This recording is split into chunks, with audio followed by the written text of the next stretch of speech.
Des centaines de soldats congolais, à présent prisonniers, sont détenus par les rebelles du M23 dans leur ancienne base militaire de l'aéroport international de Goma. Il s'agit notamment des membres des forces d'élite capturés lorsque le M23 a pris le contrôle de l'aéroport il y a une semaine. L'aéroport n'a pas rouvert depuis.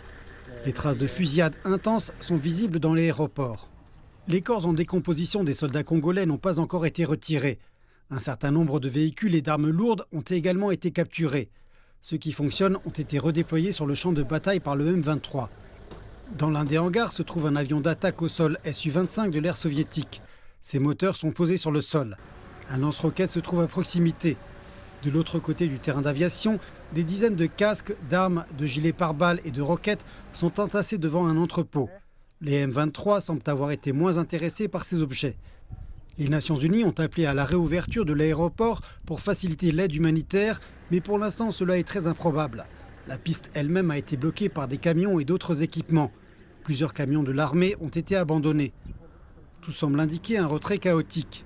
À une vingtaine de kilomètres de là, sur la route vers Saké, on trouve d'autres preuves des combats acharnés qui se sont déroulés ici.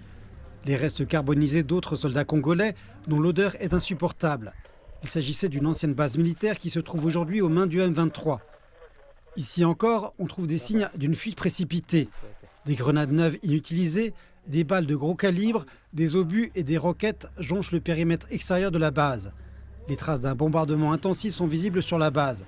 À Goma, un semblant de normalité semble revenir lentement. De nombreux commerces sont rouverts, il y a même de la circulation sur certaines routes. À la frontière avec Gisenyi, des camions font la queue en attendant de passer au Rwanda. Mais pour combien de temps, c'est la question que tout le monde se pose ici. Sous l'apparence de normalité se cache beaucoup de peur, d'anxiété et d'incertitude. Le cessez-le-feu annoncé par le M23 a déjà été violé. Les rebelles semblent se diriger vers Bukavu après s'être emparés d'une ville minière clé située à 50 km de la capitale de la province du Sud Kivu.